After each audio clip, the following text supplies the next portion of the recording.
ഏറ്റവും കൂടുതൽ മൃഗങ്ങളുമായിട്ട് ഇന്ററാക്ട് ചെയ്യാൻ ഇഷ്ടമുള്ള 2 പേരാണ് ഈ ഇരിക്കുന്നതെന്ന് പറയുന്നത്. ഒരാളുടെ വീട്ടിൽ ചെന്നാൽ അതൊരു സൂ ആണ്.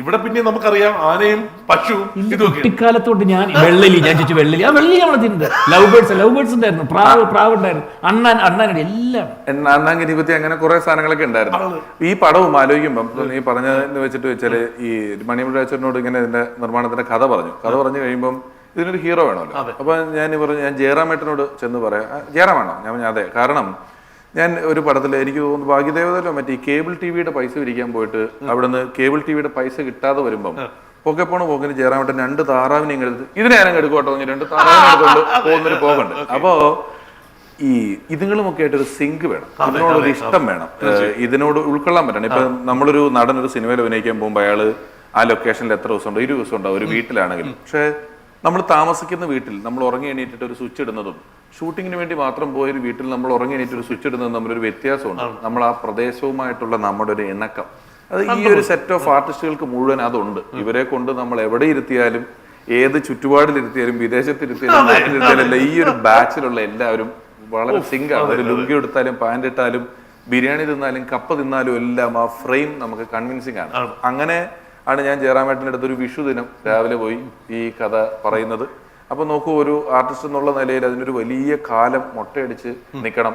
ജയറാമേട്ടന്റെ ചെവി ഒട്ടിച്ചു വെച്ചിട്ടുണ്ട്, അതിൻ്റെതായ അധ്വാനങ്ങളുണ്ട്, തോളത്തൊരു ബാഗ് ഫുൾ ടൈം ഉണ്ട്, വേറൊരു സ്ട്രെയിൻ, മുഖത്ത് എക്സ്പ്രഷൻ ഒന്നും വരാതെ ഇങ്ങനെ കണ്ണു നോക്കി പിടിച്ച് വർത്താനം പറയണം ത്രൂഔട്ട് എന്നൊക്കെ പറഞ്ഞു. അതെല്ലാം അദ്ദേഹം എത്രയോ ദിവസങ്ങളോളം, കാരണം ആ സിനിമയൊന്നും ജയറാമേട്ടന്റെ സമയത്തോ അല്ലെ ചാക്കോച്ചന്റെ സമയത്തോ ഷൂട്ട് ചെയ്യാൻ പറ്റില്ല. ഒട്ടകത്തിന്റെ സമയത്തിനും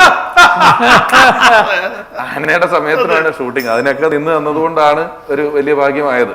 അല്ല, അത് ഒരു എടുത്തു പറയേണ്ട കാര്യമാണ്. കാരണം അത് വളരെ ഗംഭീരമായിട്ട് കൊണ്ടുപോയെന്ന് മാത്രമല്ല, ഇപ്പൊ നേരത്തെ ജയറാമേട്ടൻ തുടക്കത്തിൽ ഒരു സംഭവം പറഞ്ഞു. ജയറാമേട്ടൻ പറഞ്ഞു വെച്ചാൽ ജയറാമേട്ടന്റെ ഒരു കാലഘട്ടത്തിൽ ജയറാമേട്ടന്റെ ട്രേഡ് മാർക്ക് റിയാക്ഷൻസിന് വേണ്ടിയിട്ടായിരുന്നു സിനിമകളെല്ലാം. ഈ പറഞ്ഞ നേരത്തെ ജയറാമേട്ടൻ പറഞ്ഞ ഒരു വലിയ പോയിന്റ് ഉണ്ട്, അതിനകത്തും ജയറാമേട്ടനെ ടോട്ടലി മേക്ക് ഓവർ ചെയ്താണ്. ഞാനതാ പറഞ്ഞു, ഒരു 88 തൊട്ട് ഒരു 95 അതിന്റെ ലാസ്റ്റ് വരേക്കും സിബി ആണെങ്കിലും കമലാണെങ്കിലും ഭരതേട്ടനാണെങ്കിലും ഐവിശേഷി ആണെങ്കിലും ബാക്കി എല്ലാവരും തൊട്ടടുത്ത് നിന്ന് ഓരോന്ന് പറയുന്നു മൈന്യൂട്ടായിട്ട്. കണ്ണിത്തിരി നേരെ വെക്ക്, മറ്റേ നേരെ നമ്മൾ ഡയറക്റ്റ് ചെയ്യാൻ. അപ്പം നമുക്ക് ക്ലീൻ ആയിട്ട് അത് ഇത് ചെയ്യായിരുന്നു. പിന്നെ ഈ ഇതുമായിട്ട് മരത്തിന്റെ ചുവട്ടിൽ ദൂരേക്ക് പോയപ്പോ മോണിറ്ററുമായിട്ട് പറഞ്ഞു തരാൻ ആരുമില്ല. ഒരേ മൊണോട്ടണസ് ആയിട്ടുള്ള ഒരേ ചിരി എന്ന് പറഞ്ഞ ഒരേ ചിരി ഒരേ അല്ല, ജയറാമേട്ടൻ്റെ വലിയ ഡയറക്ടേഴ്സ് ആക്ടറാണ്. ജയറാമേട്ടനെ എല്ലാവരും വിളിച്ചത് ജയറാമേട്ടന്റെ കയ്യിലുള്ള ആളുകൾ അന്ന് ഇഷ്ടപ്പെട്ട സാധനങ്ങളെ വീണ്ടും വീണ്ടും വീണ്ടും ഉപയോഗിക്കുന്നതിന് വേണ്ടിയാണ്. ജയറാമേട്ടന്റെ പുറത്ത് സത്യത്തിൽ നമ്മുടെ ഇൻഡസ്ട്രി ഇനിയും ഒരു സെറ്റ് ഓഫ് പരീക്ഷണങ്ങൾ നടത്താവുന്ന, ഒരു സെറ്റ് ഓഫ് ക്യാരക്ടേഴ്സ് ഇനിയും ചെയ്യാൻ കിടക്കാവുന്ന ഒരു ആക്ടറാണ്. ഞാൻ പറയുമ്പോൾ നമ്മുടെ with all due respect Malayalam industry, പക്ഷെ അത് വളരെ കൃത്യമായിട്ട് ഇപ്പൊ തെലുങ്കിലോ തമിഴിലോ ഒക്കെ യൂസ് ചെയ്ത് കാണുന്നു. നമ്മളിപ്പോ അലവൈകുണ്ഠ ബ്രഹ്മലുവിലാണെങ്കിലും ഈവൻ ഞാൻ പറഞ്ഞ ഭാഗ്മതി ഏത് എടുത്തു കഴിഞ്ഞാലും, ഈവൻ ഞാൻ പറഞ്ഞത് 2000-ലെ തെന്നാലിയിൽ എടുത്തിരിക്കുന്ന സാധനങ്ങൾ പോലും ഭയങ്കര ഡിഫറെന്റ്. അതിനകത്ത് അവസാനം ഒരു അസുഖം വരുമ്പോ അതിന്റെ ഒരു എക്സ്പീരിയൻസ് ഒക്കെ സ്റ്റേജിലുള്ളത് ചെയ്തതിന്റെയും അല്ലാതെയും എല്ലാം. പിന്നെ ജയറാമേട്ടൻ എന്ന് പറഞ്ഞൊരു സിനിമ കഴിഞ്ഞാൽ പെട്ടെന്ന് അദ്ദേഹത്തിന്റെ കുറെ ഇഷ്ടങ്ങളുണ്ട്. നമ്മൾ പറയുന്ന ആന, മേളം, കൃഷി, പശു, അല്ലൊരു ഇത്രയും സീനിയറായ ഒരു നടനാണ്. അദ്ദേഹം സ്വന്തമായിട്ട് ഒരു പ്രൊഡക്ഷൻ കമ്പനി തുടങ്ങുക, സിനിമയുടെ ഇതര മേഖലകളിൽ കൈവയ്ക്കുക, പറഞ്ഞൊരു കാര്യം അങ്ങനെ ഒന്നും പോകാറില്ല. അപ്പൊ ഒരു ഡയറക്ടർ അല്ലെ ഒരു എഴുത്തുകാരൻ ജയറാമേട്ടനെ എടുത്ത് മോൾഡ് ചെയ്താൽ എങ്ങനെ വേണമെങ്കിലും മോൾഡ് ചെയ്യാവുന്ന ഒരു സൂപ്പർ ആക്ടർ തന്നെയാണ് ജയറാമേട്ടൻ എന്നുള്ളത്. മാത്രമല്ല, പലരും ഞാൻ സിനിമയിലൊക്കെ എത്തിക്കഴിയുമ്പോൾ കുറച്ച് കഴിയുമ്പം ഇന്ന സാധനങ്ങളുമായിട്ട് ഞാൻ ടച്ച് വിട്ടുപോയി, ഇനി ഞാനത് ചെയ്യില്ല, ഇത് ചെയ്യില്ല എന്ന് പറയുന്ന ഒരാളുണ്ട്. ജയറാമേട്ടന്റെ ഉള്ളിലൊരു പഴയ ആള്, ഈ മിമിക്രിക്ക് പോയിക്കൊണ്ടിരുന്ന ഒരാള് വളരെ ആക്റ്റീവായിട്ട്, അയാളെ കൊന്നില്ല. അല്ല, പറഞ്ഞു കഴിഞ്ഞാൽ ഓൺ ദ സ്പോട്ട് ചെയ്യലല്ല, ഈ പറയുമെന്നുള്ള ബോധ്യം കൊണ്ട് ഓൺ ദ സ്പോട്ട് ചെയ്യാൻ എന്തെങ്കിലും പുതിയത് വേണമെന്ന് എപ്പോഴും ആലോചിച്ച് ഡിസ്കസ് ചെയ്യുന്ന ഒരാളാ. എന്താണ് ഇപ്പൊ സ്റ്റേജിൽ ചെയ്യുന്നത്, വിളിച്ചിട്ട് സ്റ്റേജിൽ എന്താണ് ഇപ്പൊ ചെയ്യാറ്, എങ്ങനെയാണ് സ്റ്റേജിന്റെ പരിപാടികൾ എന്നൊക്കെ അന്വേഷിച്ച് നിൽക്കുന്ന ഒരാളാണ്. അങ്ങനെ നോക്കുമ്പോ ഒരാളൊരു വലിയ കാലപരിധിയിൽ ഒരു ഇൻഡസ്ട്രിയിൽ നിൽക്കുന്നത് വെറുതെ അല്ല. ആരെയും അങ്ങനെ ഫ്രീ ആയിട്ട് ഇൻഡസ്ട്രി നിർത്തുമോ നോക്കുക, അതൊന്നുമില്ല.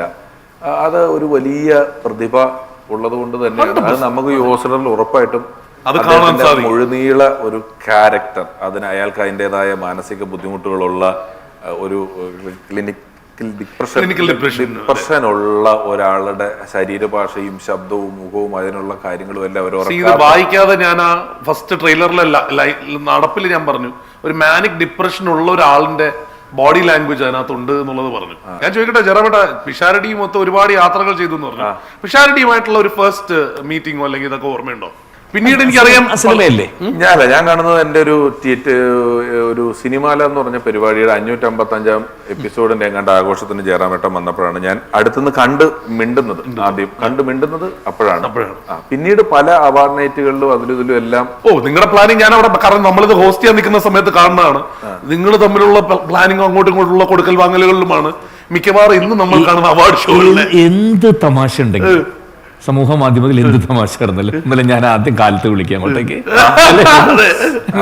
ഫസ്റ്റ് അപ്പൊ ഞാൻ ഈ 2018 വെള്ളപ്പൊക്കം ഉണ്ടായപ്പോ ജയറാമേട്ടൻ ഈ മുണ്ട് കമ്പനികളുടെ ഒക്കെ പരസ്പരം അവര് കൊട്ടപ്പടി മുണ്ട് ജയറാമേട്ടന് കൊണ്ട് കൊടുത്തു. കുറെ മുണ്ടുകൾ കൊടുത്തിട്ട് അത് ജയറാമേട്ടൻ അവിടെ ഇവിടെയൊക്കെ കൊടുക്കണം.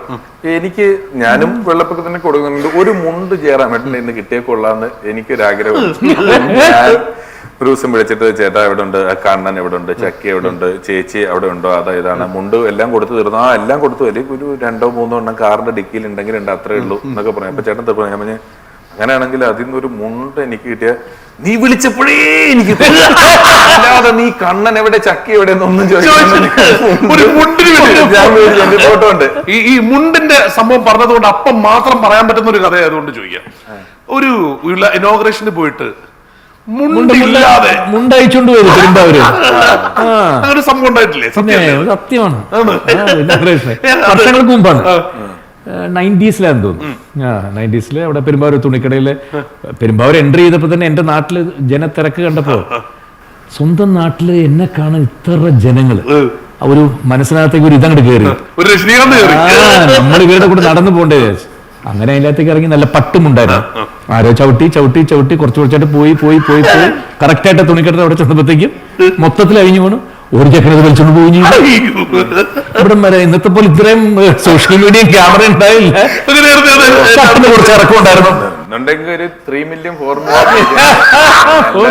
അല്ലേ എവിടെ ചെന്ന് നിന്നേനെ. എന്നിട്ട് ഒരു ബോൾ രൂപത്തിൽ മുണ്ട് തിരിച്ചു കൊണ്ടുവന്ന് അവിടെ വെച്ച് തന്നെ ഏകദേശം ഒരു 10-15 മിനിറ്റോളം അങ്ങനെ തന്നെ നിന്നു. ഒരു ഷർട്ട് മാത്രം, ഷർട്ടിന് ഒത്തിരി ഇറക്കം ഉണ്ടായിരുന്നു. എല്ലാവരും നമസ്കാരം അങ്ങനെ. പക്ഷെ ഇതങ്ങനെ പോയില്ല കേട്ടോ, ഇങ്ങനെയൊന്നും അങ്ങനെ